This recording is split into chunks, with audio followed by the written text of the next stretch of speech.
नमस्कार, मैं संजय मग्गू और देश रोजाना के YouTube चैनल पर आपका स्वागत है। दोस्तों, राजनीति के अंदर कभी भी कुछ स्थायी नहीं रहा करता।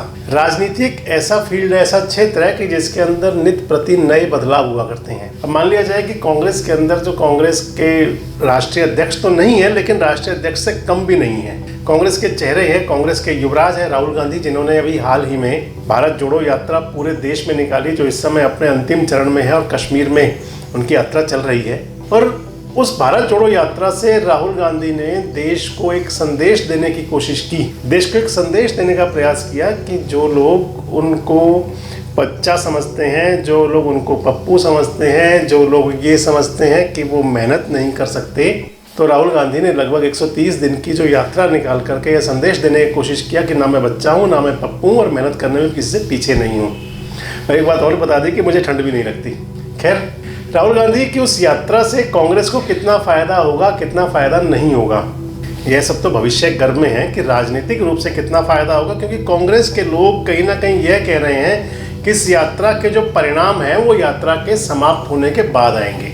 मैंने आपको एक वीडियो में पहले बताया भी था कि इस यात्रा के बाद में जो राहुल गांधी की भारत जोड़ो यात्रा जो 30 जनवरी को पूरी हो जाएगी, उसके बाद में जो कांग्रेस के नेताओं का जो अगला विचार है, अगली सोच है, वो अलग अलग राज्यों में इस प्रकार की यात्राएं निकालने की हैं। जैसे राजस्थान के अंदर राहुल गांधी ने खुद कहा कि कांग्रेस सरकार के मंत्री 1 महीने में 15 दिन रोड पर रहेंगे।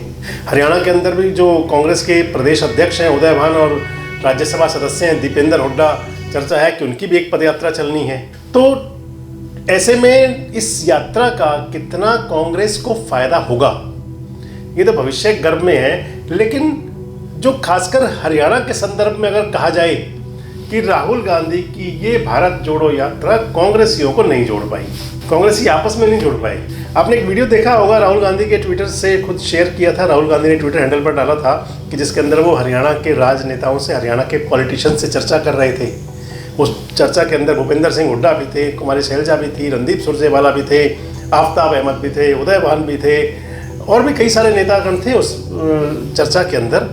और आपने अगर देखा हो तो राहुल गांधी बड़े सीरियस होकर के उस चर्चा के अंत में ये कहते हैं कि जिस प्रकार इकट्ठे होकर यात्रा में साथ रहे हैं, ऐसे इकट्ठे होकर आगे भी रहें। यानी कहा करते हैं ना कि पूत के पाँव पालने में नजर आ जाते हैं।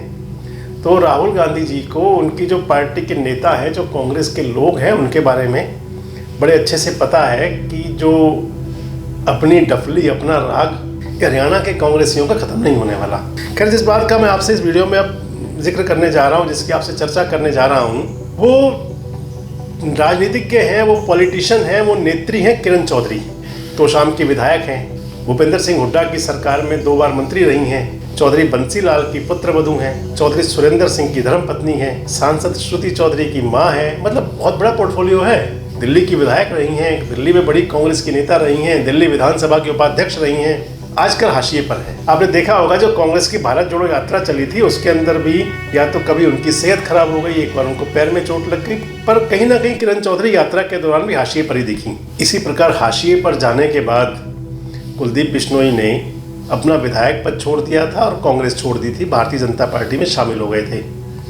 और भारतीय जनता पार्टी में शामिल होने के बाद में कुलदीप बिश्नोई के पुत्र भव्य बिश्नोई ने चुनाव लड़ा और आदमपुर के अंदर पहली बार कमल खिल गया। तो क्या अगला निशाना तोशाम भी हो सकता है? क्योंकि जिस प्रकार किरण चौधरी हाशिए पर हैं, मैंने आपको पहले भी अपने एक वीडियो में जिक्र किया था कि तोशाम में भी कभी उपचुनाव हो सकता है। किरण चौधरी जी पिछले जब आदमपुर का जिस दिन उपचुनाव का परिणाम आ रहा था, उस दिन किरण चौधरी राजनीतिक क्षेत्रों में बड़ी चर्चाएं रही। हालांकि किरण चौधरी ने उन चर्चाओं का खंडन किया, उन चर्चाओं को विराम दिया और यह कहकर विराम दिया कि मैं कोई काम छुप कर नहीं किया करती। चर्चाएं थी कि किरण चौधरी जिस दिन आदमपुर का उपचुनाव परिणाम आ रहा था, उस दिन किरण चौधरी देश के गृह मंत्री और भारतीय जनता पार्टी के चाणक्य अमित शाह से मिली थी। और अभी पिछले दिनों आपने ध्यान किया होगा, आपने देखा होगा कि तोशाम के अंदर एक भारतीय जनता पार्टी की एक सभा हुई थी, जिसके अंदर उनके प्रदेश के अध्यक्ष ओपी धनखड़ भी थे, प्रदेश के प्रभारी विप्लव देव भी थे, प्रदेश के जो मंत्री हैं भिवानी से आते हैं जेपी दलाल, वो भी थे। और सभी लोगों ने खम ठोका था कि तोशाम के अंदर कमल खिलेगा, तोशाम के अंदर कमल खिलेगा। भाई तोशाम के अंदर कमल खिलेगा वो विधानसभा चुनाव में खिलेगा या कोई खिचड़ी पक रही है। अब इधर भाजपा नेताओं के इस प्रकार के बयान आने, इधर किरण चौधरी का कांग्रेस में हाशिए पर होना, इधर भारत जोड़ो यात्रा में किरण चौधरी को वो जुड़ाव ना मिल पाना, तो क्या ऐसे सर्कमस्टांसिस बन रहे हैं कि जिस प्रकार अपनी उपेक्षा से परेशान होकर के या निराश होकर के या कोई भी कारण रहे हो कि कुलदीप बिश्नोई ने कांग्रेस छोड़ी थी और उनके पुत्र भव्य बिश्नोई आदमपुर से चुनाव लड़कर अब विधायक बन गए, उपचुनाव लड़के, तो क्या कोई ऐसी रूपरेखा तो शाम में भी बन सकती है? आपको ध्यान होगा किरण चौधरी के भी जो भाषण अपने समर्थकों, अपने कार्यकर्ताओं के बीच में रहे हैं, वो अपने भाषणों में वो बापू बेटा यानी कि भूपेंद्र सिंह हुड्डा और दीपेंद्र हुड्डा पर करारे तंज निकसती रही हैं, उन पर निशाने साधती रही हैं और उन पर राजनीतिक तीर चलाती रही हैं। अब किरण चौधरी का मन कांग्रेस में लगा रहेगा या अपनी अपेक्षा से परेशान होकर वो कांग्रेस छोड़ देंगी? क्या किरण चौधरी भी भारतीय जनता पार्टी में जा सकती हैं? क्या तोशाम में भी उपचुनाव हो सकता है?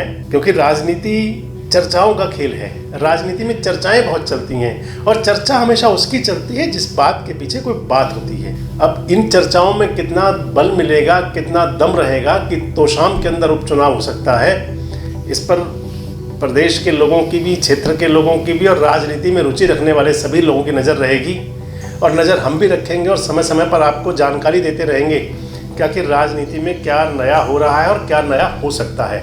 बस जुड़े रहें हमारे साथ, देखते रहें देश रोजाना।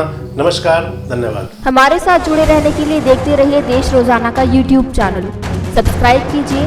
साथ ही देश रोजाना की खबरें सबसे पहले देखने के लिए प्रेस कीजिए बेल आइकन।